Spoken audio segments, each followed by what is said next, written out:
사랑하는 성도 여러분, 꽃피는 봄이 오면 무엇이 떠오르십니까? 라고 여쭤봤을 때 뭐라고 다들 떠오르시는 게 있겠죠. 한 이야기를 해드리려고 합니다. 봄과 가을에 감자 농사를 짓는 노 부부가 있었습니다.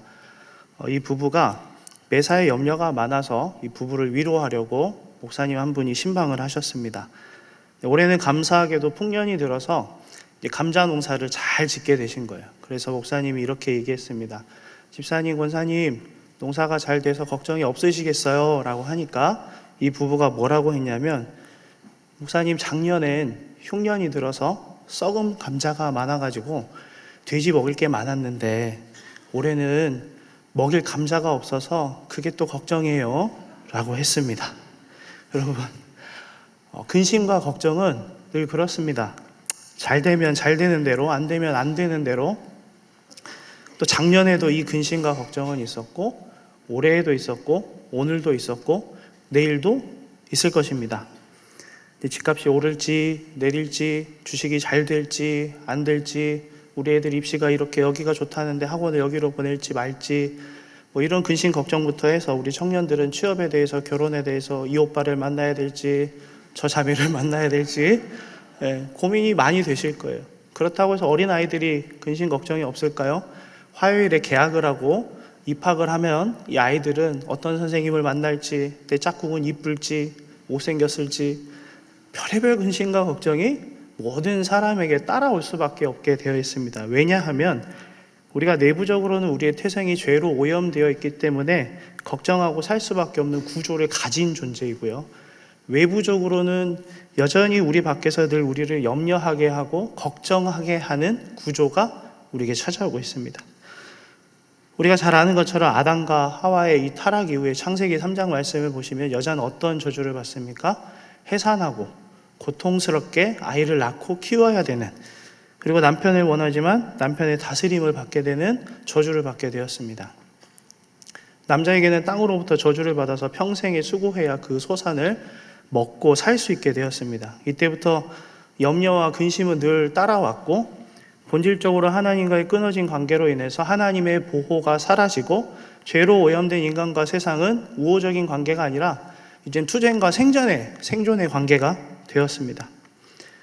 이런 염려에 대해서 예레미야 2장 13절 말씀은 이렇게 기록하고 있습니다. 내 백성이 두 가지 악을 행하였나니 곧 그들이 생수의 근원되는 나를 버린 것과 스스로 웅덩이를 판 것인데 그것은 그 물을 가두지 못할 터진 웅덩이들이라 라고 하나님께서 말씀하셨습니다. 생수의 근원 되시는 하나님을 버린 것과 스스로 웅덩이를 팠는데 이 웅덩이가 절대 메워지지 않는다라는 것입니다. 수많은 선지자와 제사장들과 왕들이 이 터진 웅덩이를 메우고 하나님과의 끊어진 관계를 다시 회복하고자 했지만 번번이 실패했습니다.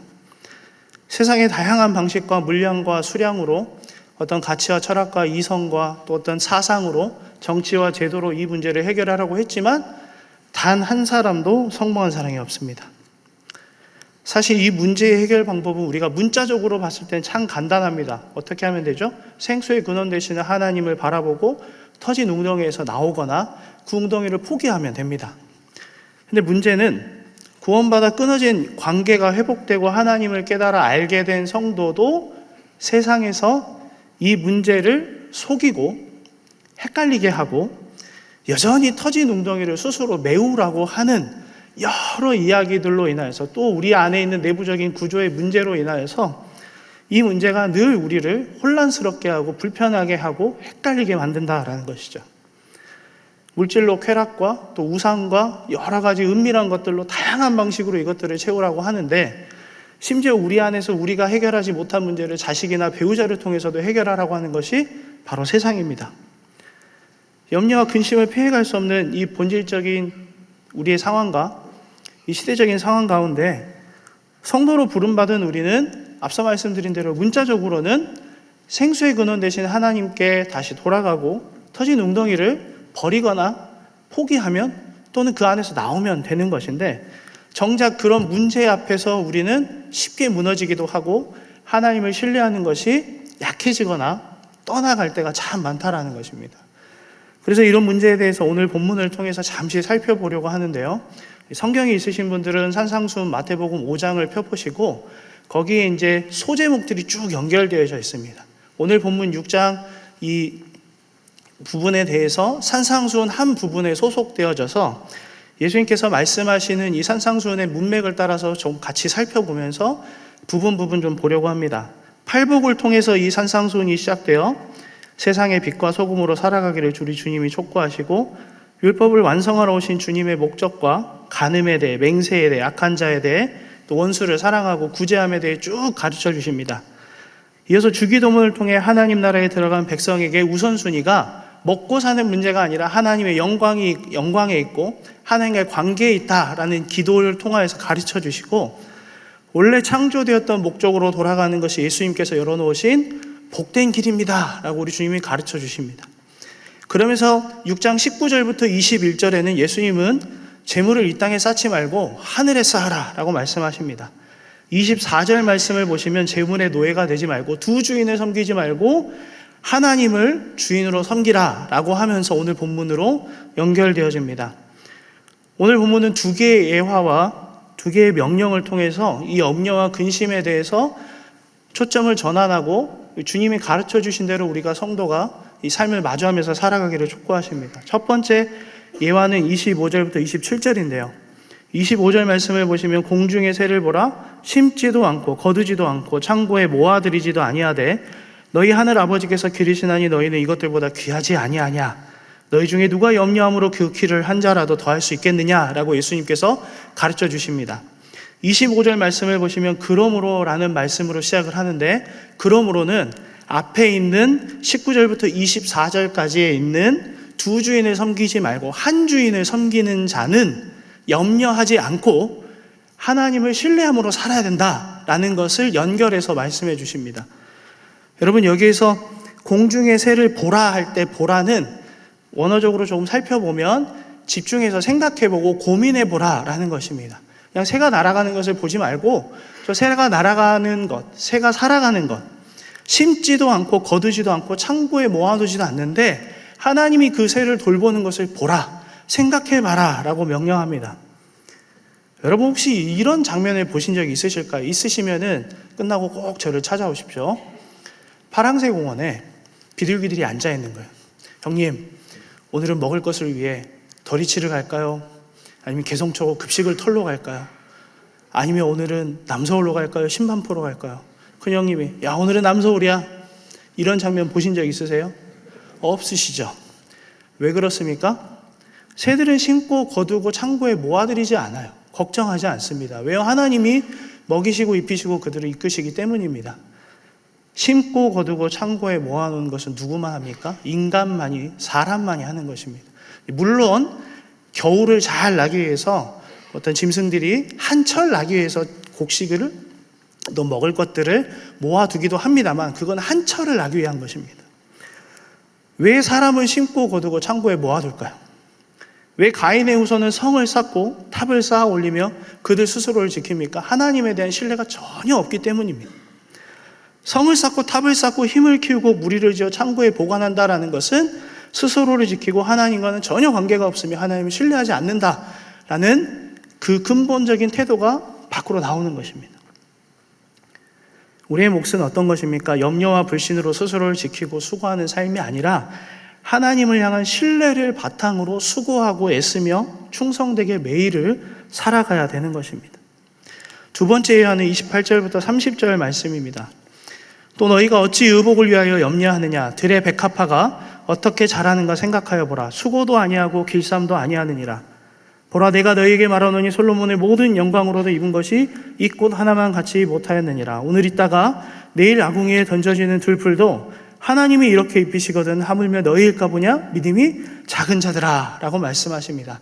앞에 있었던 예화에서는 먹을 것을 염려하지 말라고 말씀하시고 두 번째 예화에서는 입을 것에 대해서 염려하지 말라라고 말씀하시는데요, 우리가 보는 한글 성경에서는 백합화로 이 꽃이 표현되어 있지만 뒤에는 들꽃, 들풀, 그리고 원어를 살펴보면 흔하디 흔한 들에 피는 꽃 한 송이, 만도 못한 그런 풀을 이야기합니다. 심지어 아궁이에 던져지는 이 들풀을 무엇과 비교합니까, 여러분? 세상에서 가장 부유하고 모든 것을 끝없이 누렸다라고 하는 솔로몬의 모든 영광과 비교해서 예수님께서 말씀하십니다. 여러분, 전혀 와닿지 않으실 텐데 이 솔로몬이 누렸던 부귀가 어느 정도냐면 전혀 와닿지 않으실 거예요. 열왕기상 10장 24절부터 23절 말씀을 보시면 그가 1년에 거두어 들인 세입금의 무게가 금 666달란트입니다. 제가 어저께 설교를 준비하면서 마무리하면서 한국 금 거래소에 들어가서 골드바 1kg의 최근 시세를 봤습니다. 얼마냐면 1억 5,806만 1,000원입니다. 별로 와닿지 않으시죠? 그러실 거예요. 그게 정상입니다. 1달란트는 작게는 30kg에서 크게는 60kg인데 나라마다 이 기준이 좀 달랐습니다. 우리가 작게 30kg로 계산해서 666달란트를 계산해서 현재 시세로 환산해 달라고 제가 챗GPT한테 부탁을 했더니 약 2조 9천억 정도입니다. 별로 놀라지 않으시죠? 와닿지 않으니까 그렇습니다.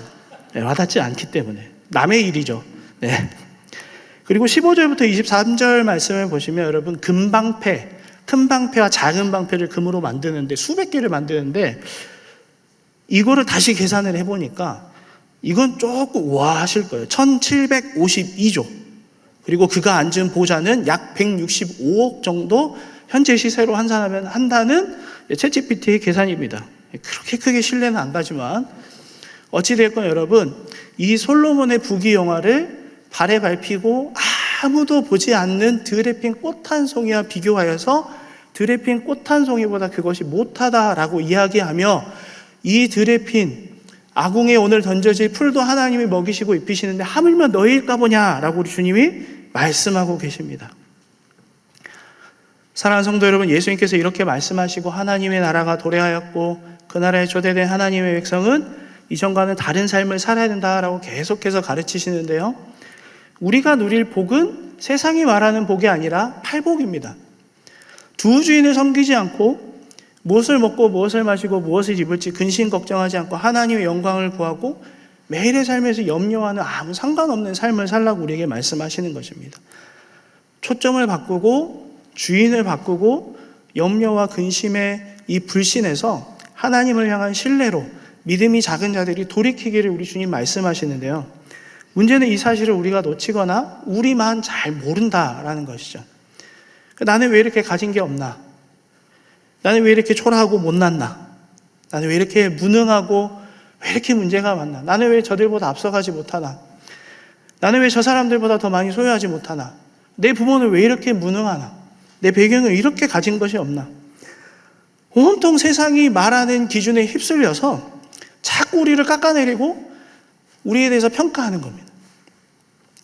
심지어 문제는 뭐냐면 그런 시선으로 그런 평가로 배우자와 자녀들을 보면서 계속해서 그 기준으로 깎아내리고 푸시하는 거예요. 그런 우리에게 예수님 말씀하신 대로 그 가르치신 그대로 먼저는 여러분 주님이 열어주시는 은혜로 말미암아 여러분 스스로를 보셔야 돼요. 아, 나의 가치는 이런 존재이구나. 솔로몬이 누렸던 그 부귀 영화보다 정말 귀하고 귀한 존재가 나이구나. 우리 하나님께서 얼마나 우리를 사랑하시는지 모든 세상을 창조하실 때 가장 완벽하게 창조하셔서 가장 좋은 때에 좋은 방법으로 우리에게 주신 것처럼 사랑하는 여러분, 여전히 우리가 죄의 문제로 신음하고 터진 웅덩이에서 허덕이고 살아갈 때 우리 주님이 손 내밀어서 우리를 구원해 주시고 생수의 근원 되신 하나님과 접붙여 주셔서 우리가 이제는 이전과는 다른 바뀐 삶, 초점이 변화되고 같은 세상을 살지만 다른 차원을 사는 성도의 삶으로 우리를 부르셨습니다. 이렇게 하나님의 사랑을 경험하며 온통 먹고 마시고 입어야 될 문제에 우리가 염려에 매몰되어서 살았던 삶이 어떻게 바뀝니까? 진짜 바라보고 소망해야 될 것을 추구하게 됩니다. 여러분 31절부터 34절 말씀입니다. 함께 읽겠습니다. 그러므로 염려하여 이르기를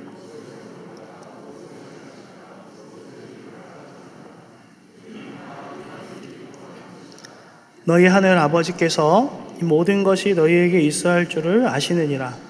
그런즉 너희는 먼저 그의 나라와 그의 의를 구하라. 그리하면 이 모든 것을 너희에게 더하시리라. 그러므로 내일 일을 위하여 염려하지 말라. 내일 일은 내일이 염려할 것이요 한 날의 괴로움은 그날로 족하니라. 먹고 마시고 입을 것은 다 이방인들이 구하는 것이다 라고 하는 것인데, 여기서 이방인은 문자적인 유대인에 제외한 이방인이 아니라 하나님을 의지하지 않고 생수의 근원 되신 하나님을 저버리고 터진 웅덩이에서 허덕이는 자들을 의미합니다.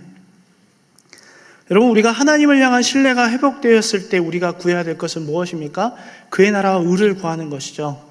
그의 나라와 의가 정말 여러분 어렵게 다가오실 수도 있습니다. 어쩌면 이렇게 생각하시는 분이 있을 수도 있어요. 모든 재산 다 정리하고 선교지로 갑시다.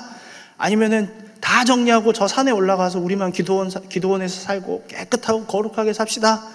아니면 우리가 모든 소유를 다 팔아서 막 이렇게 극단적으로 생각하시는 분이 있을 수도 있는데, 그렇지 않습니다, 여러분. 물론 이제 그런 삶으로 부름 받으신 분들은 그렇게 하셔야 되지만, 적어도 성도가 살아내야 되고 우리가 마주해야 되는 필드는 저 세상입니다. 당장 예배가 끝나고 문을 열고 나가서 마주해야 되는 저 세상에서 우리가 행해야 될 것은 그의 나라와 의를 구하며 살아가는 것인데, 이것은 무슨 말이냐면 원래의 진리와 원래 살아야 될 가치가 역전된 세상에서 이것을 다시 원래대로 뒤집는 삶, 그 삶으로 우리를 부르셨습니다. 먹고 마시고 살아가는 것만이 전부다라고 이야기하는 세상에서 아니야, 그게 나가 아니야 라고 외치고 그대로 살아내는 것이 그의 나라와 의를 구하며 실제로 그것을 살아내는 삶입니다. 하나님 백성 된 성도는 더 이상 의식주의 문제로 염려하지 않고 정말 고민해야 될 진짜 본질적인 문제를 고민하며 살아가는 거예요. 그렇다고 해서 여러분 의식주가 필요 없다라는 것이 아닙니다. 의식주를 위해 기도할 필요가 없다라는 것이 아니라 하나님 나라는 먼저 우선의 문제이지 배타적인 문제가 아니에요. 예수님께서 가르쳐 주신 기도 뒤에도 다 이 먹고 마실 것에 대해서 구하라고 가르치십니다. 그런데 먼저 구할 것은 하나님에 대하여, 우리가 하나님과의 관계에 대해서 하나님 무엇을 원하시는지, 우리를 왜 구원하시고 우리를 부르셨는지에 대한 그 먼저가 따라야 됩니다.